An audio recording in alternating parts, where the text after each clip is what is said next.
What if I told you that the most dangerous weapon ever created was not born from hatred, but from curiosity?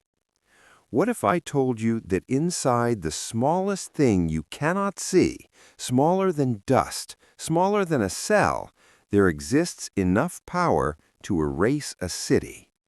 This is not science fiction. This is nuclear physics. And today, you will understand it without equations, without complicated words, only truth. For most of human history, we believed power came from size, big armies, big machines, big explosions. But in the early 20th century, scientists discovered something terrifying. At the center of every atom is the nucleus, and inside that nucleus, nature stores energy in a way that defies human instinct. Atoms don't look dangerous, they don't burn, they don't glow. Yet when their balance is disturbed, they release energy with absolute indifference to human life. To understand nuclear physics, you must forget everything you associate with normal energy. Fire works by breaking chemical bonds, gasoline, wood, coal. But nuclear energy does not come from chemistry. It comes from the structure of reality itself. When the nucleus of an atom is split or forced together, a tiny amount of mass disappears. That mass does not vanish. It becomes energy, pure energy. According to Einstein's equation, E equals mc squared, even a microscopic loss of mass creates an unimaginable release of power. This is not theory.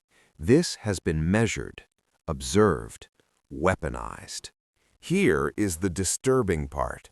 Nature uses nuclear physics every second. The sun above Europe, the same sun that warms Paris, Berlin, Rome, is a nuclear reactor. At its core, hydrogen atoms are forced together under extreme pressure and temperature. They fuse, and in that fusion, energy is released as light and heat. Without nuclear physics, there is no sunlight, no life, no Earth. But humanity did not first learn to copy the sun. We learned something easier, something darker. Instead of forcing atoms together, we learned how to tear them apart. This process is called nuclear fission. When a heavy atom like uranium is split, it becomes unstable. It releases energy, neutrons, and radiation. Those neutrons hit nearby atoms, causing a chain reaction. One split becomes two, two become four, four become millions. And once started, this reaction does not care about borders, languages, or morality. It only obeys physics. In controlled environments, this energy lights cities. In uncontrolled environments, it erases them. And the difference between the two is measured in seconds. Most people believe nuclear physics is about bombs. That belief is incomplete. Nuclear physics is about choice. The same equation that powers hospitals also powers annihilation. The same knowledge that keeps millions warm in winter can turn cities into shadows. And the most terrifying truth? Once humanity learned this secret, it could never be unlearned. Nuclear physics was never meant to be a weapon. It began as a question. A simple one. What is matter actually made of? At the start of the 20th century, Europe was the center of physics. Germany, France, Denmark, Britain. Scientists were not thinking about war. They were thinking about truth. Inside quiet laboratories, men and women were breaking atoms, not to destroy, but to understand. And then, something unexpected happened. In 1938, in Berlin, two chemists were experimenting with uranium. They were bombarding atomic nuclei with neutrons, expecting small changes. Instead, the atom split in half. This was not supposed to happen. The nucleus, once thought to be nearly indestructible, had fractured, and when it did, it released energy far beyond anything chemical reactions could produce.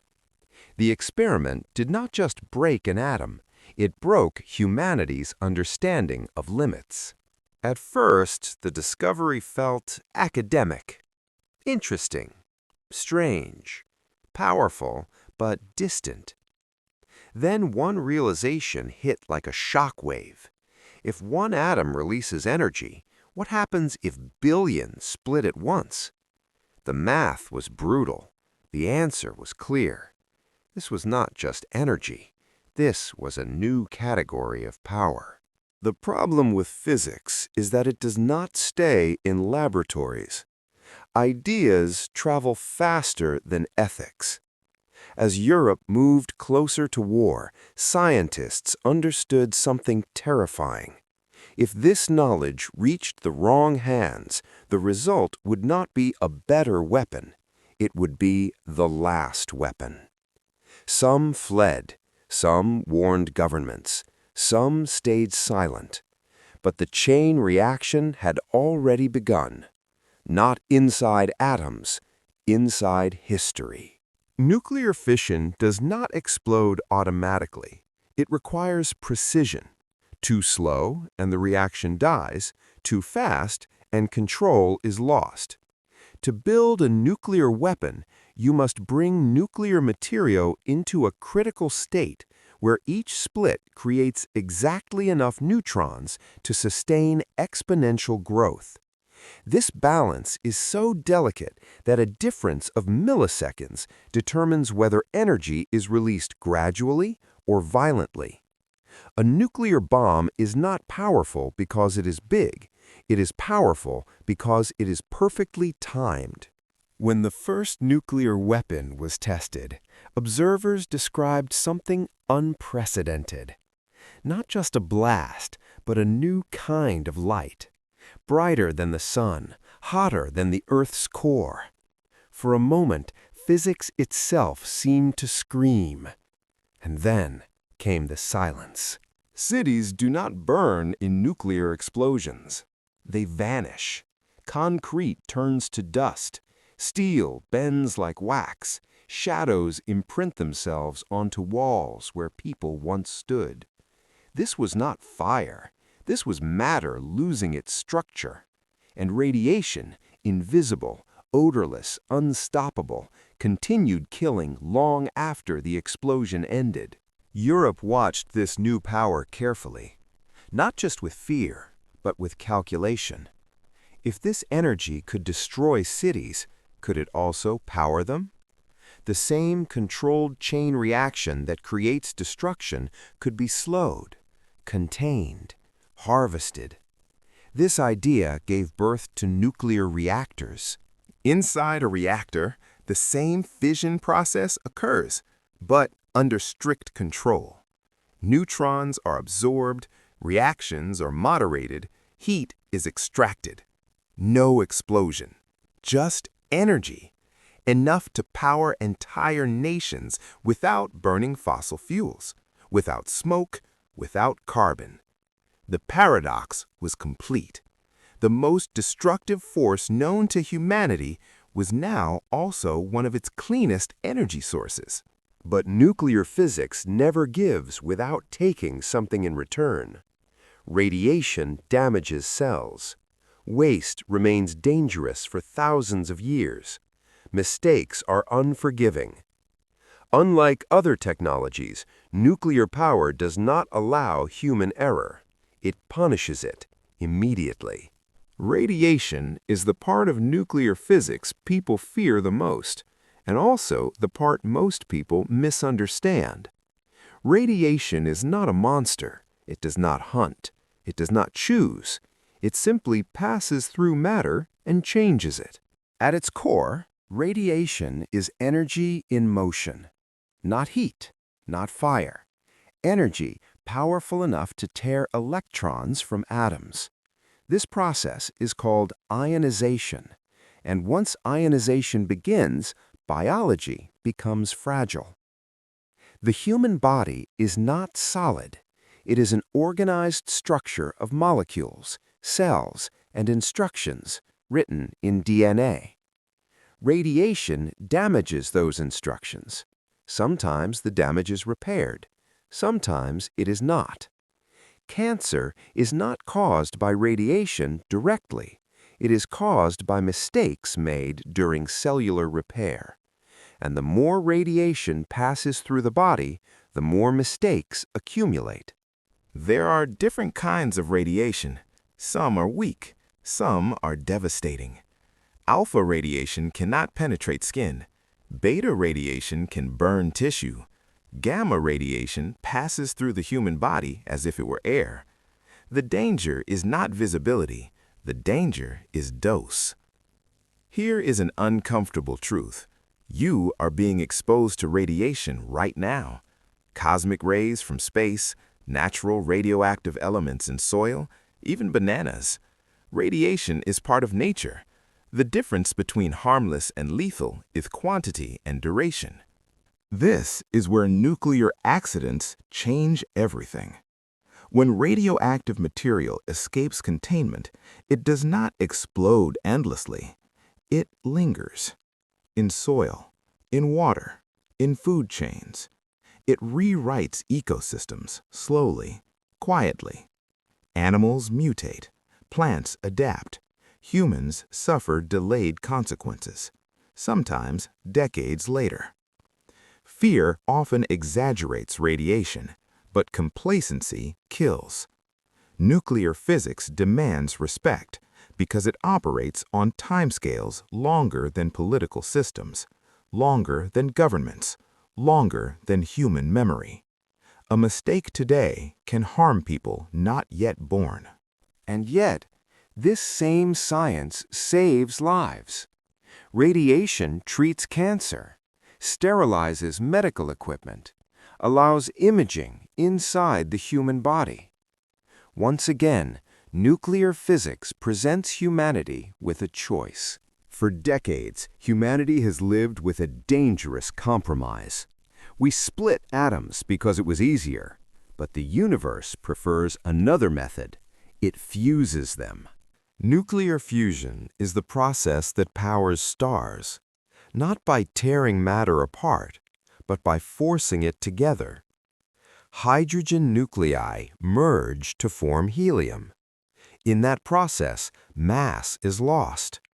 That lost mass becomes energy, more energy than fission. Without long-lived radioactive waste, without runaway chain reactions. In theory, fusion is clean, safe, limitless. In practice, it is brutally difficult. To force nuclei together, you must overcome electrical repulsion. This requires temperatures over 100 million degrees Celsius, hotter than the core of the sun. No solid material can contain this, so scientists use magnetic fields. They trap plasma, a fourth state of matter, inside invisible cages. One failure and the reaction stops instantly. Fusion does not explode, it simply dies. Europe plays a central role in this effort. In southern France, an international reactor is under construction. Its purpose is simple in theory: produce more energy from fusion than it consumes. If successful, it will prove that star power can exist on Earth, not as a weapon, not as a threat, but as a tool. Fusion changes the nuclear story. No mushroom clouds, no exclusion zones, just heat, electricity, and hope. But there is a final question no equation can answer. Technology does not fail humanity. Humanity fails itself. Nuclear physics does not decide how it is used. People do. The atom does not care if it lights a hospital or destroys a city. Physics is neutral. Ethics are not. And that is why nuclear physics remains one of the most important stories ever told. Not because of what it can do, but because of what it asks us. Are we wise enough to control the power of creation itself? This power will not disappear. It cannot be unlearned. The only thing that can change is how we choose to use it. Nuclear physics does not end with reactors or weapons. It ends with us. Every generation inherits this power without having chosen it. No vote, no consent, just responsibility. The atom is silent. It does not warn. It does not forgive. It only follows rules written into the universe billions of years ago. Rules we discovered far faster than we learned how to live with them. Europe understands this lesson deeply, a continent shaped by war, reconstruction, and restraint. Here, nuclear physics is not just science, it is memory, a reminder that intelligence without wisdom creates irreversible consequences. The future will not ask whether nuclear power is good or bad. That question is already outdated. The real question is simpler and harder. Can humanity cooperate long enough to use this power without destroying itself? Fusion promises abundance. Fission still provides stability. Radiation still demands respect. The atom remains, unchanged, indifferent, waiting. In the end, nuclear physics teaches us something no other science can, that the smallest things can decide the fate of everything. If you understood this story, not just the science, but the responsibility, then remember it, because the future will be shaped by those who understand what power truly means. The atom will remain long after our arguments end. It does not choose sides. It does not forget. It only waits for those wise enough to understand its power. If this story made you think, not just about energy, but about responsibility, then this is only the beginning. Subscribe to MindBrust Universe, where science meets truth and every story reveals a deeper layer of reality.